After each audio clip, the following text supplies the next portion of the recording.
9-year-old Rachel gripped her dead mother's necklace, watching her father about to marry a woman who wanted to kill him.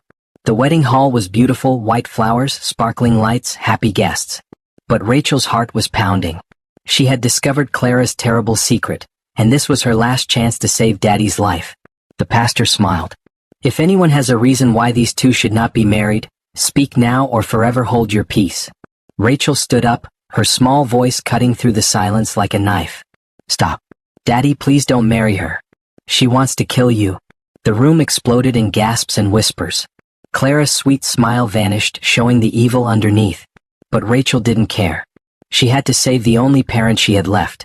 Hello everyone, welcome to our story. Please don't forget to like, subscribe, and tell us in the comments where you are watching from. As a 9-year-old girl without her mother, Rachel had learned to be stronger than most kids her age.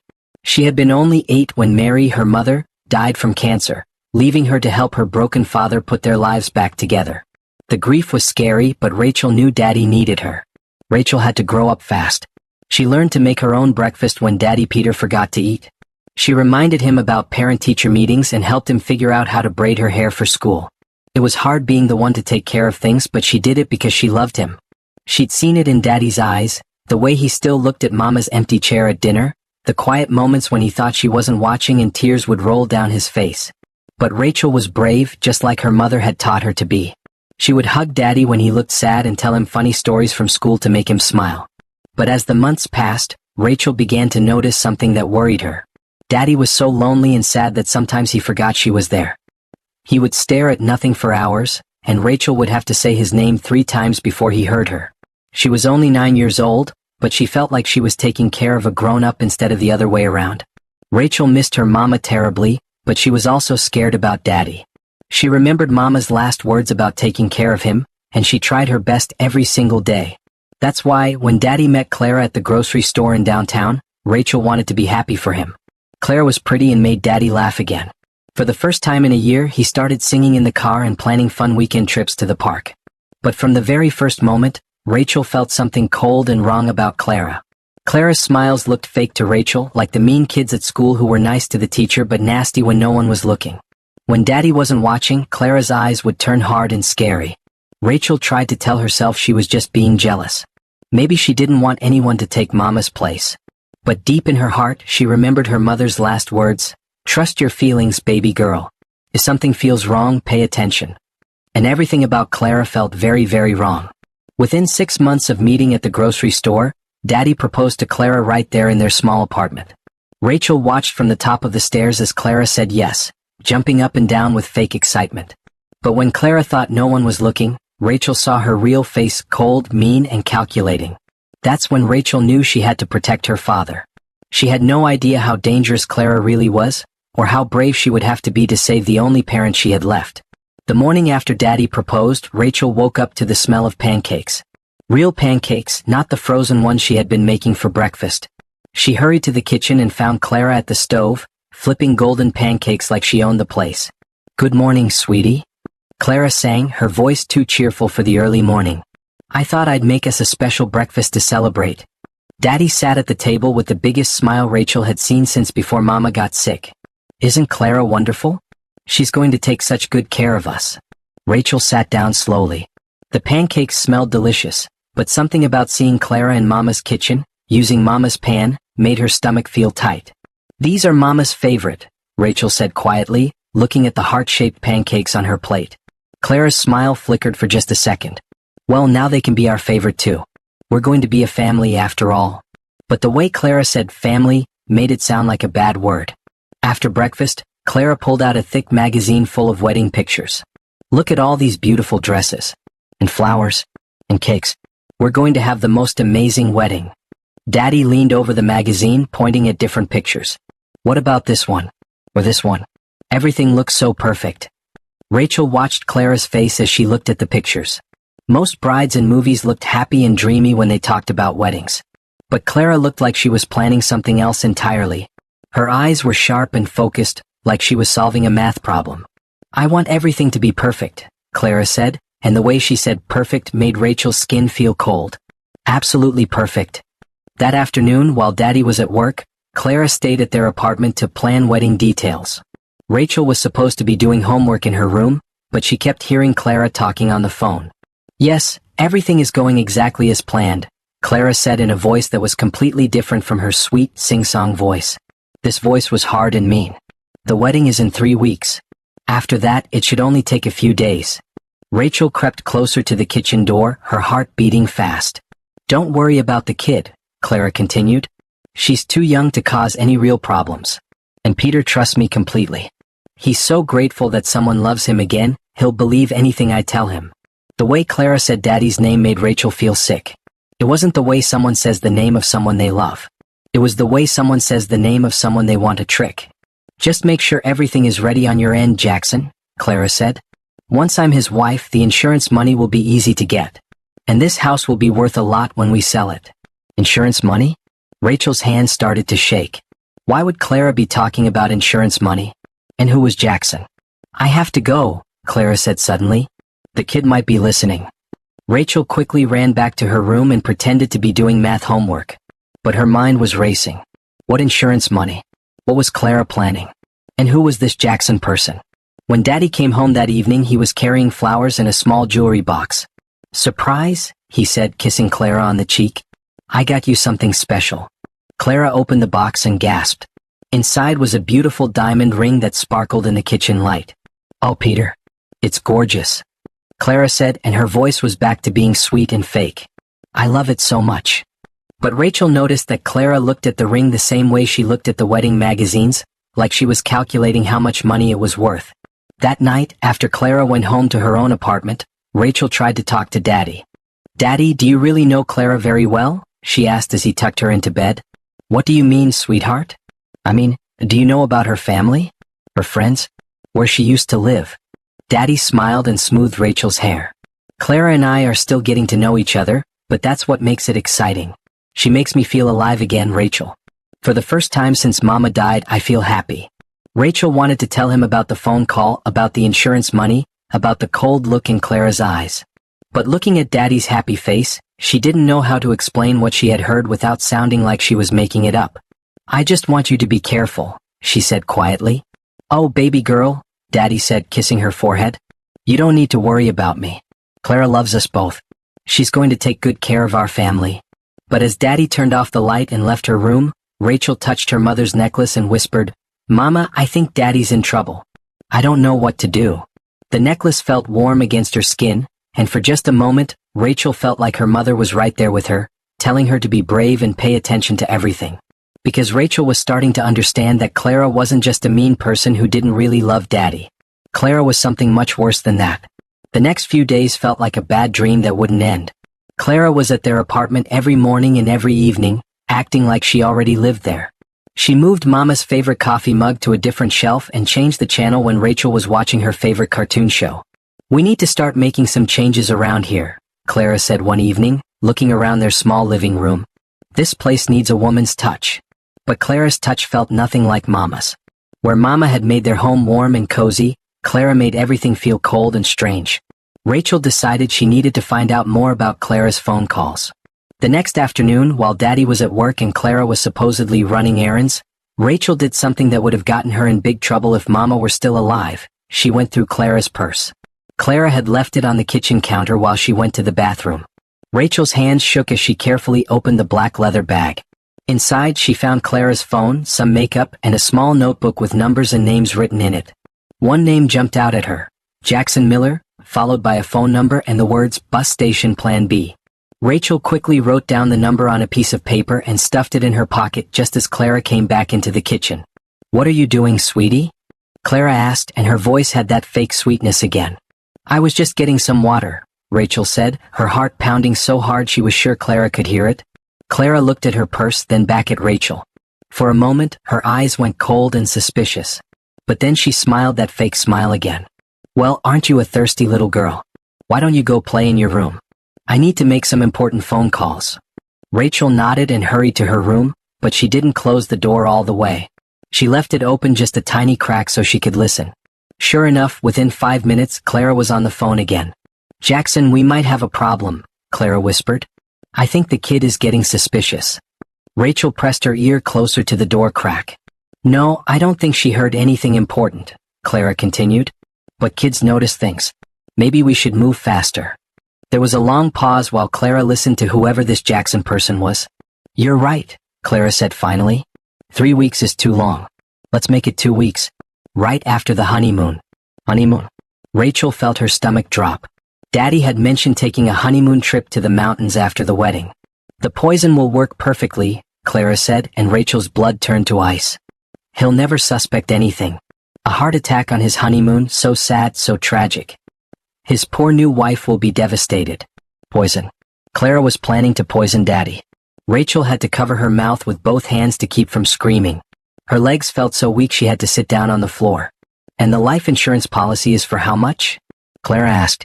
$500,000? Perfect. Plus this house and his savings, will be set for life. Rachel felt like she might throw up. Clara wasn't marrying Daddy because she loved him. She was marrying him so she could kill him and take all his money. I have to go, Clara said suddenly. I think I hear something. Rachel quickly and quietly closed her door and dove onto her bed, grabbing a book and pretending to read. Her hands were shaking so badly she could barely hold the pages.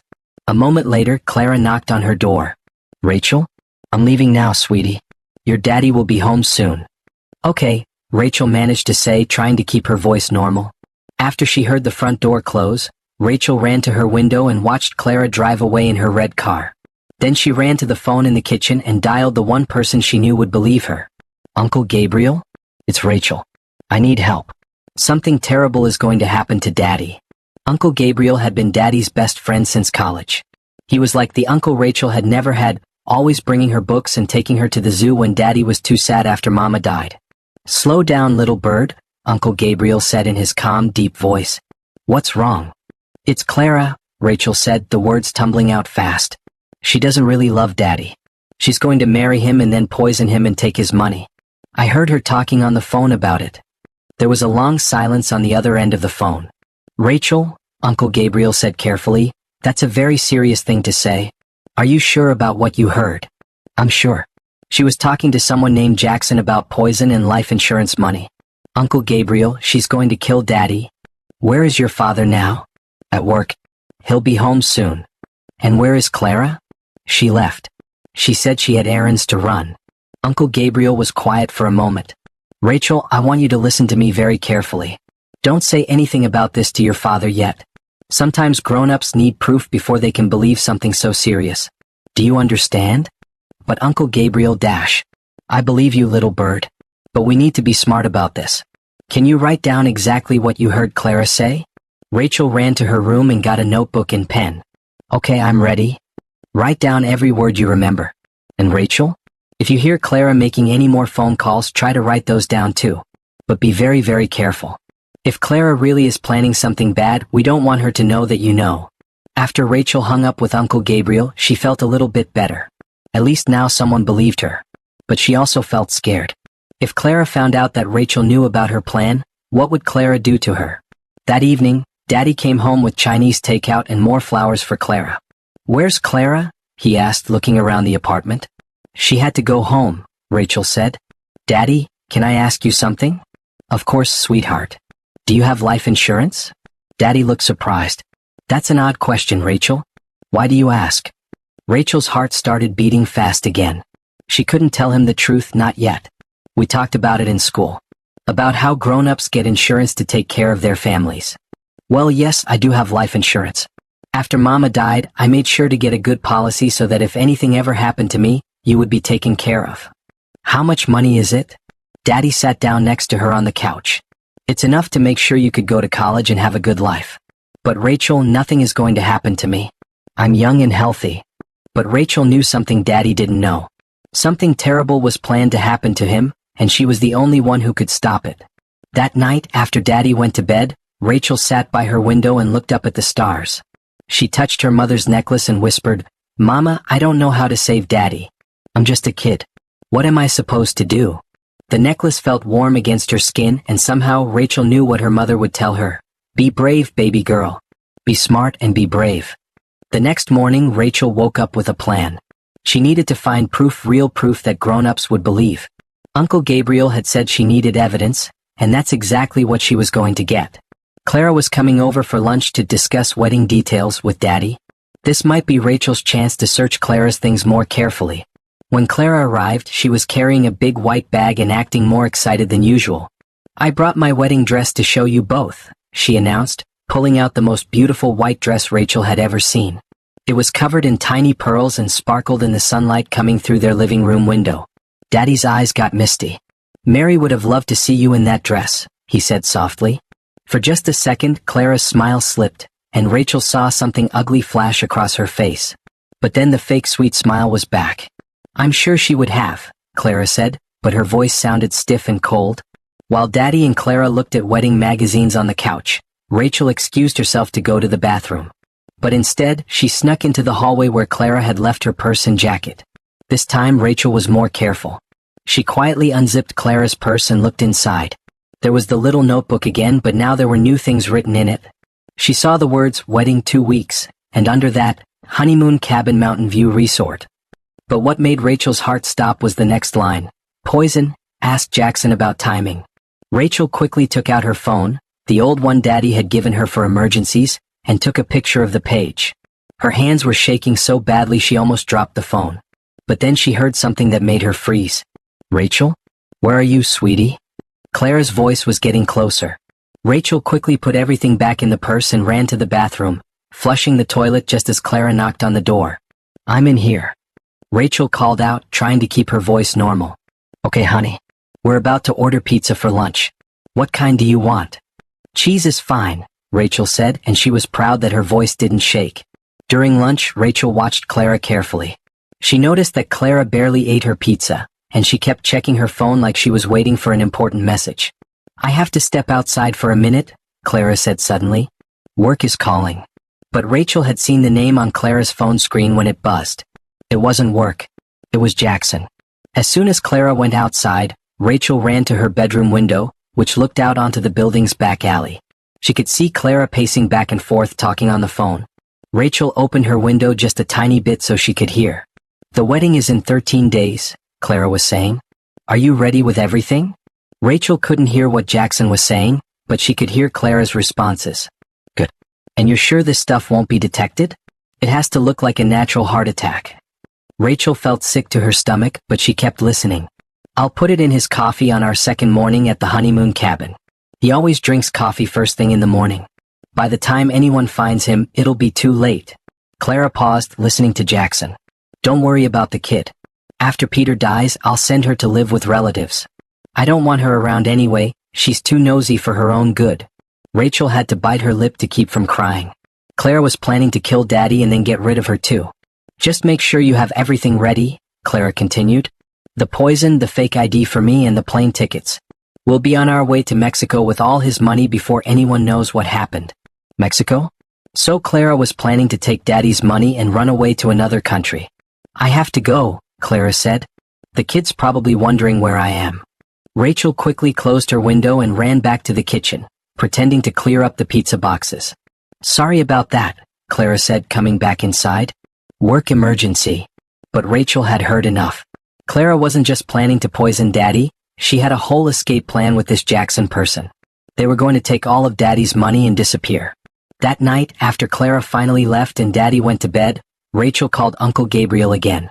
"Uncle Gabriel, I heard her talking to Jackson on the phone today," Rachel whispered into the phone. "She's going to put poison in Daddy's coffee on their honeymoon, at some place called Mountain View Resort. And then she's going to run away to Mexico with all his money." Uncle Gabriel was quiet for a long moment. "Rachel, did you write all this down like I asked?" "Yes, and I took a picture of her notebook too. It talks about the poison and asking Jackson about timing." "Good girl. Listen, I'm going to make some phone calls tomorrow. But Rachel, this is very important. You cannot let Clara know that you suspect anything. Can you act normal around her until I figure out what to do?" "I'll try," Rachel said, but she wasn't sure how she could pretend everything was okay when she knew Clara was planning to kill her daddy. "And Rachel? Hide that phone somewhere safe. Don't let anyone see those pictures you took." After she hung up, Rachel looked around her room for a good hiding place. Finally, she opened up her old jewelry box, the one that had been Mama's, and put the phone inside, underneath the soft pink velvet lining. Mama would keep it safe. But that night, Rachel couldn't sleep. Every time she closed her eyes, she heard Clara's cold voice saying, "Don't worry about the kid. I'll send her to live with relatives." The next few days were the hardest of Rachel's life. She had to pretend to be excited about the wedding while knowing it was all a trap. She had to smile when Clara brought over more wedding decorations. She had to act happy when Daddy talked about their honeymoon plans. But the worst part was watching Daddy. He was so happy, humming songs while he cooked breakfast, buying Clara little presents, talking about their future together. He had no idea that the woman he loved was planning to murder him. 3 days before the wedding, Clara started staying overnight at their apartment more often.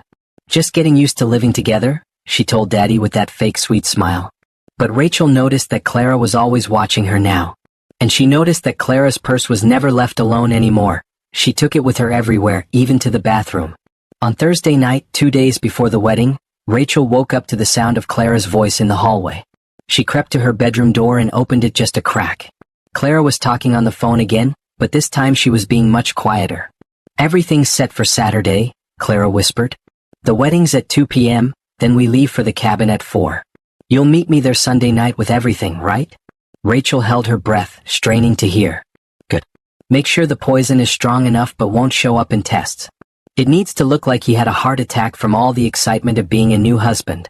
Clara laughed, but it was a mean, cold laugh that made Rachel shiver. "By Monday morning, I'll be Mrs. Peter Williams, and by Monday night, I'll be a very rich widow." Rachel wanted to run to Daddy's room right then and tell him everything. But she remembered Uncle Gabriel's words about needing proof that grown-ups would believe. The next morning was Friday, 1 day before the wedding. Daddy was running around getting his suit pressed and picking up the wedding rings. Clara said she had errands to run and left early.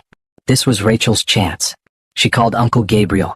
"She's meeting Jackson at the cabin Sunday night," Rachel whispered. "And she said the poison won't show up in tests." "Rachel, I've been making some calls. I have a friend who works with the police and I think it's time we involve them. But they're going to need more than just your word. Do you think you could be very brave and try to record Clara talking to Jackson?" Rachel's heart started pounding. "You mean like, with my phone?" "Yes. If you could get her voice saying those things about poisoning your father, the police would have to take this seriously." "But what if she catches me?" Uncle Gabriel's voice was gentle but serious. "I know it's scary, little bird. But think about it this way, if we don't stop her tomorrow, your daddy won't have a chance. You're the only one who can save him." Rachel touched her mother's necklace. "Be brave," she heard Mama's voice in her mind. "Be smart and be brave." "Okay," she whispered. "I'll try." That afternoon, when Clara came back to the apartment loaded down with wedding supplies, Rachel watched for her chance. Clara was arranging flowers in the kitchen while Daddy was in the shower. Rachel saw Clara's phone buzz on the counter. When Clara glanced at the screen, her whole face changed. "I need to take this," Clara said, grabbing the phone. "It's the florist. About tomorrow." But Rachel had seen the name on the screen, Jackson. Clara stepped out onto the small balcony off the kitchen and closed the sliding door behind her. This was Rachel's chance. Rachel grabbed her hidden phone from the jewelry box and crept as close to the balcony door as she dared. She pressed record and held the phone up toward the glass door. "Are you kidding me?" Clara was saying, her voice sharp and angry. "You better not mess this up, Jackson. I've been working on this for 6 months." Rachel's hands were shaking, but she kept the phone steady. "No, listen to me," Clara continued. "Tomorrow I become Mrs. Peter Williams. Sunday morning we drive up to the cabin for our romantic honeymoon. Sunday night you meet me there with the poison. Monday morning Peter has his coffee and dies. Monday afternoon I'm calling the police, crying about how my new husband had a heart attack. And by Tuesday, we're on a plane to Mexico with his life insurance money." Rachel could hardly believe Clara was saying all this out loud. It was like she was reading from the evil plan Rachel had seen in her notebook. $2 million, Jackson. That's what this man is worth to us. So you better not disappoint me. Clara paused, listening to Jackson. "Of course the kid will be there. But like I said, after Peter dies, she's not my problem anymore. I'll drop her off with some relatives and disappear. She's too smart for her own good anyway, always watching me with those suspicious little eyes." Rachel's heart was beating so hard she was afraid Clara would hear it through the glass door. "Just make sure you bring enough poison to kill a man Peter's size. And make sure it's the kind that looks like a heart attack. I don't want any questions from the police." Rachel heard Daddy's shower turn off. She quickly stopped recording and ran back to her room, her heart pounding so hard she thought it might explode. She had done it. She had recorded Clara talking about the murder plan. Now Uncle Gabriel and the police would have to believe her. But as she sat on her bed, holding the phone with the recording, Rachel realized something terrifying. The wedding was tomorrow. In less than 24 hours, Clara would become her stepmother. And then, just 2 days after that, Daddy would be dead. Time was running out. Rachel looked at her mother's picture on the nightstand. Mama, I got the proof. But what do I do now? How do I stop the wedding when all the guests are coming and Daddy is so happy? She touched her mother's necklace and tried to think. Uncle Gabriel had said he would call the police, but what if they didn't believe the recording? What if they said it wasn't clear enough, or that Rachel might have made it up? What if tomorrow she had to stand up in front of all those people at the wedding and tell them that the bride was planning to murder the groom? Rachel had never felt so scared and so alone in her whole life. But she also knew one thing for certain. She was not going to let Clara kill her daddy. No matter what she had to do, no matter how scared she was, she would find a way to stop that wedding. She just hoped she was brave enough when the time came. That evening, Uncle Gabriel called while Daddy and Clara were busy addressing last-minute wedding invitations at the kitchen table. I can't talk long, Rachel whispered into her phone from her bedroom. They're right outside. Did you get the recording? Yes. She said everything about the poison, about Mexico, about the life insurance money. She even said she was going to get rid of me after Daddy dies. Uncle Gabriel was quiet for a moment. Rachel, I spoke to my friend Detective Martinez today. She wants to hear that recording. Can you meet me early tomorrow morning before the wedding preparations start? But the wedding starts at noon, and Clara will be here getting ready at like 8 in the morning. What time does your father usually go out for his Saturday morning jog? Rachel thought for a moment. He leaves at 7 and he's gone for about an hour. Perfect. I'll pick you up at 7:15. We'll go to the police station, let them hear the recording, and hopefully they can stop this whole thing before the wedding even starts. After Uncle Gabriel hung up, Rachel felt a tiny bit of hope. Maybe she wouldn't have to stand up in front of all those people at the wedding after all. Maybe the police would arrest Clara in the morning and that would be the end of it. But that hope didn't last long. At dinner, Clara was acting stranger than usual. She kept looking at Rachel with narrow, suspicious eyes. And when Daddy went to get dessert from the kitchen, Clara leaned across the table toward Rachel. You've been very quiet lately, Clara said, her voice soft but somehow threatening. Is everything okay? I'm fine, Rachel said, trying to keep her voice steady. You know, I noticed you've been spending a lot of time by your bedroom window lately. And I could have sworn I heard you on the phone last night after bedtime. Rachel's heart started racing. I was just looking at the stars. And I wasn't on the phone. Clara smiled, but it wasn't a nice smile. Of course not. You're such a good girl, Rachel. I'm sure you wouldn't do anything to upset your daddy on his wedding day. The way Clara said it made Rachel feel cold all over. It sounded like a warning. That night, Rachel couldn't sleep at all. Every time she heard a noise in the apartment, she was afraid Clara was coming to her room. She kept the phone with the recording clutched in her hand under her pillow, afraid that somehow Clara would find it and destroy it.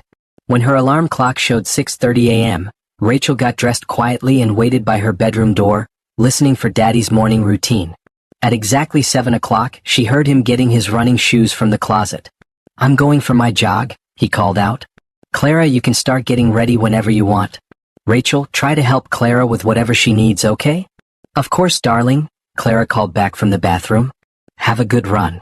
As soon as Daddy left, Rachel grabbed her jacket and her phone. She had to get out of the apartment and meet Uncle Gabriel before Clara realized what she was doing. But as she reached for the front door handle, Clara appeared in the hallway behind her. Going somewhere? Clara asked. Rachel's mouth went dry. I wanted to get some fresh air. Before the wedding. In your jacket? With your phone? Clara's eyes were cold and scary now. Rachel, I think you and I need to have a little talk.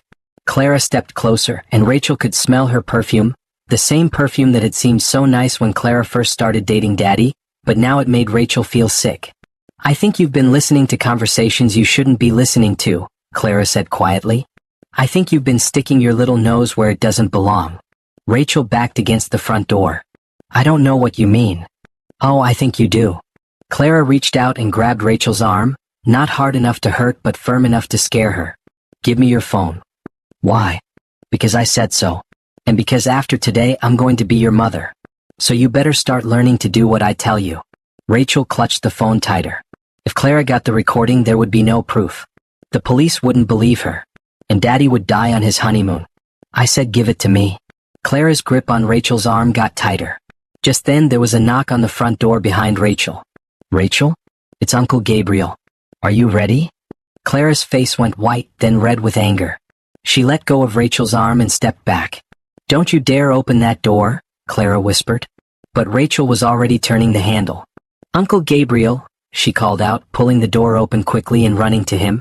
Uncle Gabriel took one look at Rachel's scared face and Clara standing in the hallway looking furious, and immediately understood that something was very wrong. Hello, Clara, he said calmly, putting a protective arm around Rachel. I hope you don't mind, but I promised to take Rachel out for breakfast before the wedding. Father-daughter bonding time, you know? Actually, I do mind, Clara said, but she was trying to make her voice sound normal again. Rachel needs to stay here and help me get ready. There's a lot to do. I'm sure there is. But Peter specifically asked me to take care of Rachel this morning so you could focus on getting beautiful for your big day. Uncle Gabriel's voice was friendly, but Rachel could tell he was watching Clara very carefully. Clara looked like she wanted to argue, but she couldn't think of a good reason to stop them without sounding suspicious. Fine, she said finally. But don't keep her too long. I do need her help. Of course. We'll be back in plenty of time. As soon as they got in Uncle Gabriel's car, Rachel started crying. She knows, Rachel sobbed. She knows I heard her talking to Jackson. She tried to take my phone. Uncle Gabriel, what if she calls Jackson right now and tells him to cancel everything? What if she just runs away and we never catch her? Hey, Uncle Gabriel said gently, handing her a tissue. Take a deep breath. You did exactly the right thing. And now we're going to make sure the police hear that recording. But as they drove toward the police station, Rachel kept looking back at her apartment building, wondering what Clara was doing. Was she packing her bags to run away? Was she calling Jackson to change their plans? Or was she planning something even worse? Uncle Gabriel, Rachel said quietly, what if the police don't believe us? What if they say we don't have enough proof? Uncle Gabriel was quiet for a moment. Then we'll have to stop that wedding ourselves. How? I don't know yet, little bird. But your daddy is not going to marry that woman. I promise you that. At the police station, Detective Martinez was a kind woman with short gray hair and gentle eyes. She listened carefully as Rachel played the recording, taking notes the whole time. When the recording ended, Detective Martinez was quiet for a long moment. This is very serious, she said finally. But Rachel, I need you to understand something. What we have here is a recording of someone talking about a crime they're planning to commit. But they haven't actually committed it yet. But she's going to kill my daddy, Rachel said, her voice small and scared. I believe you, Detective Martinez said. And we're going to do everything we can to stop that from happening. But legally it's complicated. We need more evidence before we can make an arrest. Uncle Gabriel leaned forward. What kind of evidence? Well, we need to find this Jackson person. We need to find the poison. We need proof that Clara isn't who she says she is. Right now, all we have is a recording that could be argued to be taken out of context. Rachel felt her heart sinking. So you're not going to stop the wedding? I'm going to send officers to keep an eye on things, Detective Martinez said. And we're going to start investigating Clara's background immediately. But Rachel, if Clara really is planning what you think she's planning, she's not going to do anything at the wedding. According to your recording, she's planning to wait until the honeymoon. But what if she gets scared and runs away? What if she realizes I know and she just disappears? Detective Martinez exchanged a look with Uncle Gabriel. That's a risk we have to take. But Rachel, I want you to promise me something. If you see or hear anything else suspicious today, you call me immediately. And whatever happens, do not try to handle this yourself. Do you understand? Rachel nodded, but inside she felt desperate. The police weren't going to stop the wedding. Clara was going to become her stepmother in just a few hours, and then they would go on their honeymoon, and then Daddy would drink his poison coffee and die. On the drive back home, Uncle Gabriel was very quiet. What are we going to do? Rachel asked. I'm thinking, Uncle Gabriel said. Detective Martinez is right that they need more evidence. But I'm also not willing to just sit back and hope they find it in time. When they got back to the apartment, Clara was in full wedding preparation mode. She had taken over the living room with her dress, shoes, makeup, and hair supplies. She looked up when Rachel and Uncle Gabriel walked in, and Rachel saw that fake sweet smile again. There you are. I was starting to worry. How was breakfast? It was nice, Rachel said quietly. Good. Well, your father is back from his run and he's getting ready in the bedroom. And I really do need your help now, sweetie. Uncle Gabriel squeezed Rachel's shoulder. "I'll see you at the church," he said quietly. "Remember what I told you." For the next 3 hours, Rachel had to help Clara get ready for the wedding. She had to zip up Clara's beautiful white dress. She had to hold Clara's jewelry while she decided which earrings to wear. She had to watch Clara put on makeup and fix her hair until she looked like a perfect bride. And the whole time, all Rachel could think about was Clara's voice on that recording. Monday morning, Peter has his coffee and dies. "You're very quiet today," Clara said as she put on her lipstick. "Are you excited about the wedding?" "Yes," Rachel lied. "Good. Because after today we're going to be a real family.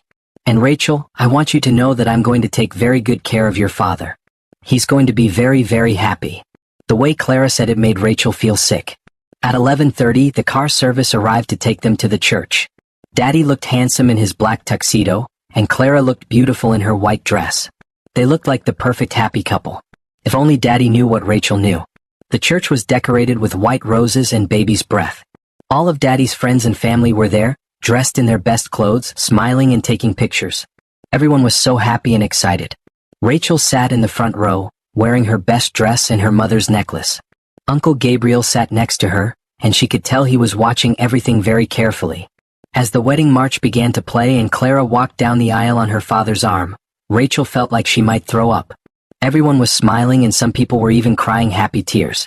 But all Rachel could think about was that in just a few minutes, Clara would be Mrs. Peter Williams. And then they would drive to the mountain cabin. And then Jackson would bring the poison. And then, "Dearly beloved," the pastor began, "we are gathered here today to witness the union of Peter and Clara in holy matrimony." Rachel gripped Uncle Gabriel's hand. Her mother's necklace felt warm against her chest. "Marriage is a sacred commitment," the pastor continued. "It is built on trust, honesty, and love." Trust, honesty. Well, Clara didn't have any of those things. She had lies and poison and plans to steal Daddy's money.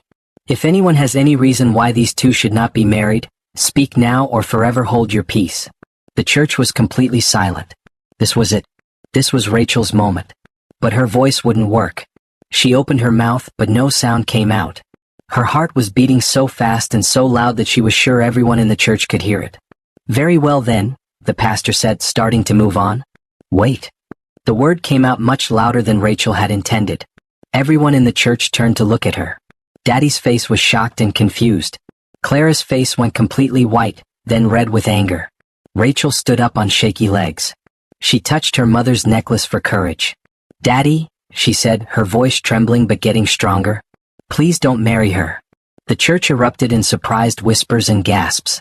"Rachel," Daddy said, his voice gentle but confused. "Sweetheart, what's wrong?" Rachel looked at all the faces staring at her. She saw Uncle Gabriel nodding encouragingly. She saw Detective Martinez, who had slipped into the back of the church, watching intently. And she saw Clara looking at her with pure hatred in her eyes. "Daddy," Rachel said louder now. "She wants to kill you." The church fell completely silent. It was so quiet that Rachel could hear her own heartbeat and the sound of someone's phone buzzing in the back row. Daddy's face went from confused to shocked to hurt. "Rachel, sweetheart, what are you saying?" "Peter, she's just upset," Clara said quickly, her voice shaking slightly. "She's been acting strange all week. I think she's just having trouble accepting that you're remarrying." But Rachel could see that Clara's hands were trembling. She was scared. "No, Daddy, listen to me," Rachel said, stepping into the aisle. "I heard her talking on the phone. She's planning to poison your coffee on your honeymoon. She wants your life insurance money." The guests started murmuring louder now. Someone gasped. Rachel heard a woman whisper, "Oh my God." "That's ridiculous," Clara said, but her voice was getting higher and more panicked. "Peter, she's obviously having some kind of breakdown. Maybe we should postpone the wedding and get her some help." "I'm not having a breakdown," Rachel said, pulling out her phone. "I recorded her talking to someone named Jackson. They have it all planned out. She's going to put poison in your coffee on Monday morning at the Mountain View Resort cabin, and then she's going to run away to Mexico with Jackson." Daddy was staring at Rachel like he'd never seen her before. "Rachel, those are very serious accusations." "Play it," Uncle Gabriel said, standing up beside Rachel. "Play the recording, little bird." Clara's face went completely white. "You can't seriously be listening to this child's fantasies." "Play it, Rachel," Detective Martinez called out from the back of the church, walking down the aisle. "Let everyone hear what you recorded." Now Clara looked terrified. Her eyes darted around the church like she was looking for an escape route. With shaking fingers, Rachel found the recording on her phone and pressed play. Clara's voice filled the church through the speaker. Tomorrow I become Mrs. Peter Williams. Sunday morning we drive up to the cabin for our romantic honeymoon. Sunday night you meet me there with the poison. Monday morning Peter has his coffee and dies. Monday afternoon I'm calling the police, crying about how my new husband had a heart attack. The church erupted. People were gasping and talking and standing up to get a better look. Rachel heard someone say, "Call the police," and someone else say, "I can't believe this." Daddy was staring at Clara with an expression Rachel had never seen before. It was like he was looking at a complete stranger. "Clara," he said quietly, his voice barely audible over the noise in the church. "Tell me this isn't real. Tell me there's some explanation." But Clara wasn't looking at Daddy anymore. She was backing away from him toward the side door of the church. "This is insane," she said, but her voice was shrill now. "You're going to believe a 9-year-old over me? Peter, I love you. I would never hurt you. $2 million, Jackson. That's what this man is worth to us," came Clara's voice from the phone recording. That's when Clara snapped. "You little brat," she screamed at Rachel, her face twisted with rage. "You've ruined everything. Do you have any idea of what you just did to me?" The church went completely silent again. Everyone was staring at Clara in shock. "Clara," Daddy said, his voice broken. "What are you talking about?" "What I'm talking about," Clara shouted. "Do you think I actually enjoyed pretending to love you? Pretending to care about your stupid dead wife and your annoying kid?" Rachel saw her daddy's face crumple like someone had hit him. All the happiness and love she'd seen there for months just disappeared. "And you?" Clara whirled around to face Rachel again. "I'll make sure you regret this." She took a step toward Rachel, her face full of anger. That's when Detective Martinez stepped between them. "That's enough," Detective Martinez said firmly. "Clara Morrison, or whatever your real name is, you're under arrest." "You can't arrest me," Clara protested. "I haven't actually done anything. It was just talk." "Conspiracy to commit murder, fraud, and threatening a minor," Detective Martinez said, pulling out handcuffs. "That's plenty to start with." 2 more police officers appeared at the back of the church and started walking down the aisle. Clara looked around wildly, then suddenly bolted for the side door of the church. But Uncle Gabriel was ready. He stepped into the aisle and blocked her path. "I don't think so," he said calmly. Clara tried to push past him, but one of the police officers caught up to her and grabbed her arm. "Let go of me," Clara screamed, fighting against the handcuffs. "This is all that kid's fault. She's the one who ruined everything."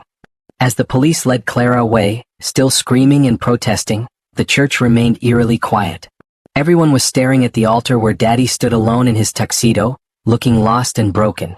Rachel ran to him and threw her arms around his waist. "I'm sorry, Daddy," she whispered, starting to cry. "I'm so sorry I ruined your wedding. But I couldn't let her hurt you." Daddy wrapped his arms around her and held her tight. She could feel him shaking. "You saved my life," he whispered into her hair. "Oh, sweetheart, you saved my life. I'm so sorry I didn't listen to you. I'm so sorry I almost—" He couldn't finish the sentence, but Rachel knew what he meant. He almost died. If she hadn't been brave enough to speak up, he would have gone on that honeymoon and never come home. "What happens now?" Rachel asked, looking up at her father's face. Before Daddy could answer, Detective Martinez approached them. "We're going to need you both to come to the station to give official statements," she said gently. "And Mr. Williams, we're going to need to search that cabin at Mountain View Resort. If this Jackson person is really planning to meet Clara there tomorrow night, we want to be ready for him." Daddy nodded, but he looked dazed, like he couldn't quite process what had just happened. "Is Clara really not Clara?" Rachel asked Detective Martinez. "We're going to find out," Detective Martinez said. "But based on what we heard today, I suspect Clara Morrison isn't her real name. We think she and this Jackson person might be part of a larger operation that targets wealthy widowers." Rachel felt sick thinking about it. Clara had never loved Daddy at all. She'd just been pretending, planning to kill him the whole time.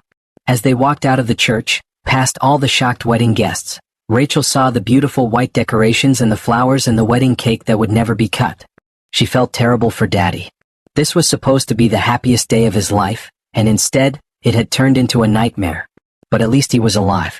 At least Clara hadn't succeeded in her terrible plan. "Uncle Gabriel," Rachel said as they got into Detective Martinez's car. "What if there are other women like Clara out there? What if she's done this before?" That's exactly what we're going to find out, Detective Martinez said. Rachel, what you did today was incredibly brave. You might have saved more than just your father's life. At the police station, Rachel had to tell her story over and over again. She told Detective Martinez everything about the first time she heard Clara on the phone, about finding the notebook in Clara's purse, about Uncle Gabriel helping her, and about the recording she made. While Rachel was giving her statement, other police officers were interviewing the wedding guests and searching Clara's apartment. Detective Martinez kept getting phone calls with updates. We found several fake IDs in her bedroom, Detective Martinez told Daddy and Rachel after one call. Clara Morrison, Sarah Adams, Linda Parker. She's been using different names. And we found plane tickets to Mexico for tomorrow morning. So she really was planning to run away, Daddy said quietly. He had barely spoken since they left the church. He still looked shocked and hurt. There's more, Detective Martinez continued. We contacted the Mountain View Resort. Someone named Jack Anderson made a reservation for tonight, same last initial as Jackson. We think that's our guy. Are you going to arrest him? Rachel asked. We're sending officers up there right now. With any luck, we'll have him in custody by tonight. A few hours later, Detective Martinez came back with more news. We got him, she said. Jack Anderson, real name Jackson Ellis, was at the cabin with a bag full of poison and fake identification documents. He confessed to everything when he realized Clara had been arrested. Was this their first time doing something like this? Uncle Gabriel asked. Detective Martinez shook her head grimly. Jackson told us they've been running this con for 3 years. They've targeted at least 6 other men across 3 different states. Daddy looked up sharply. Other men? What happened to them? 2 of them died under suspicious circumstances that were ruled natural heart attacks at the time. The others broke off their engagements with Clara, or Sarah. Before it got to the wedding stage, Jackson said Clara would usually disappear if she thought the mark was getting suspicious. Rachel felt sick. Clara and Jackson had actually killed people. Real people with families who loved them. So if I hadn't stopped the wedding? Daddy couldn't finish the sentence. You'd probably be dead by Tuesday, Detective Martinez said bluntly but kindly. Your daughter saved your life, Mr. Williams. And she probably prevented Clara and Jackson from killing again. When they finally got home that evening, the apartment felt different. All of Clara's things were gone. The police had taken them as evidence. The wedding decorations that had been scattered around the living room were gone too. Uncle Gabriel had come by earlier and cleaned everything up. Daddy sat on the couch and put his head in his hands. I feel so stupid, he said. How did I not see it? How did a 9-year-old figure out what I completely missed? Rachel sat down next to him. Because you loved her, Daddy. Or you thought you loved her. She was really good at pretending. But you knew something was wrong from the beginning, didn't you? Rachel nodded. She never felt right to me. Like when she smiled, it didn't reach her eyes. And she didn't really seem to care about Mama or about me. She was just pretending to care about everything.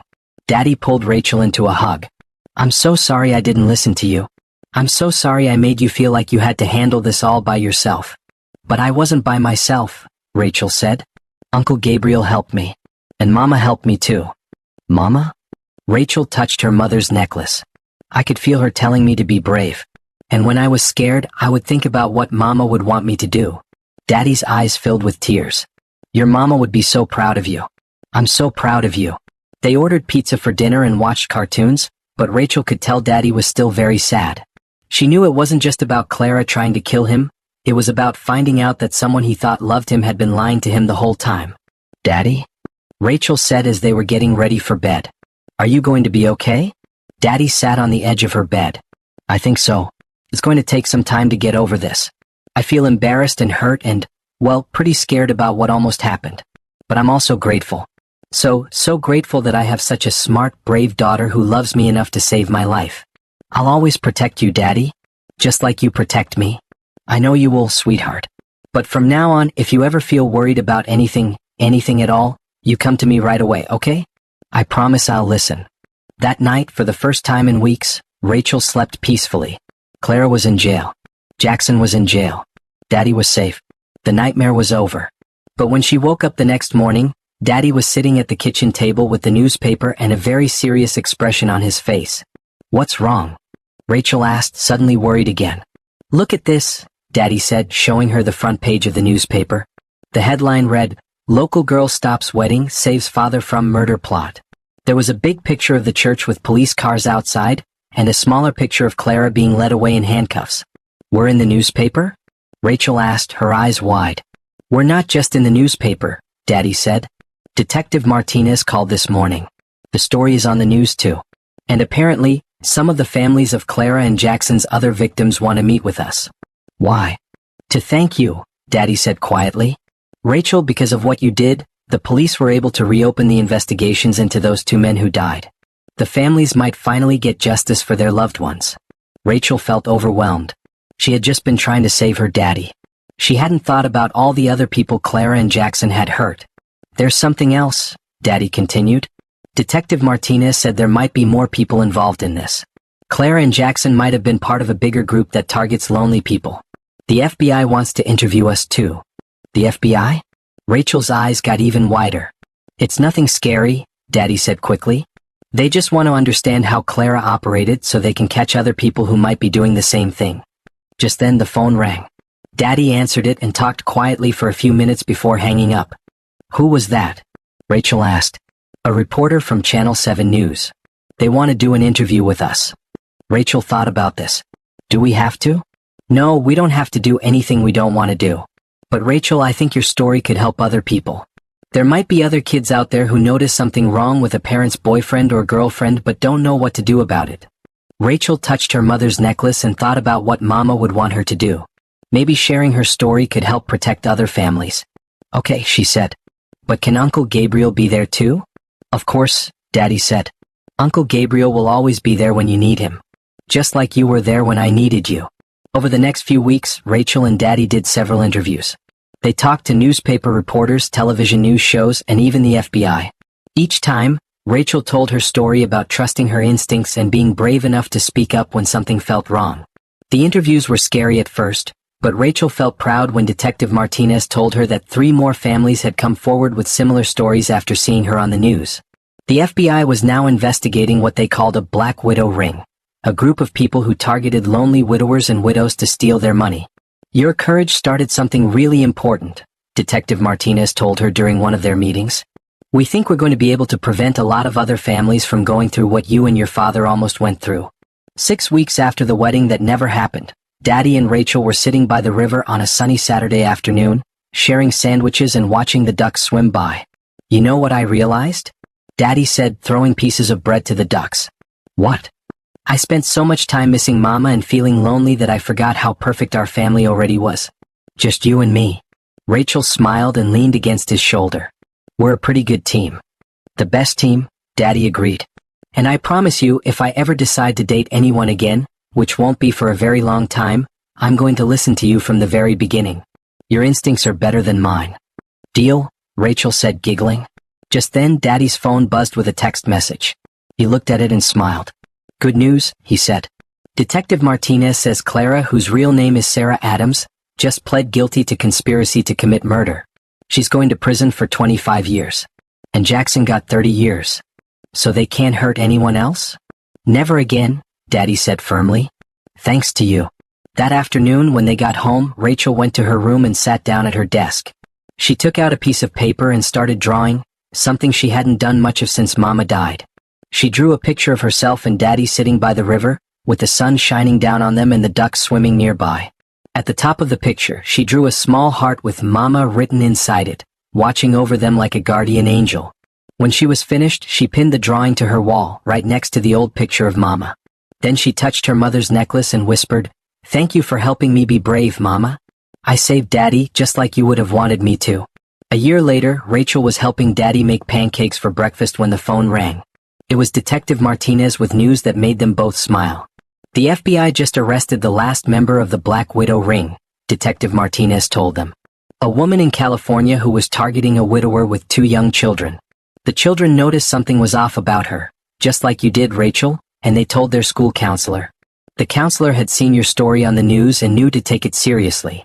After Daddy hung up, he looked at Rachel with tears in his eyes. "Do you realize what this means?" he said. "Those children learned from your example. You didn't just save my life, you taught other kids how to protect their families too." Rachel felt warm all over, like she was wrapped in one of Mama's hugs. That night, as Daddy tucked her into bed, Rachel looked at the drawing on her wall and at Mama's picture smiling down at her. "Daddy?" she said sleepily. "Yes, sweetheart.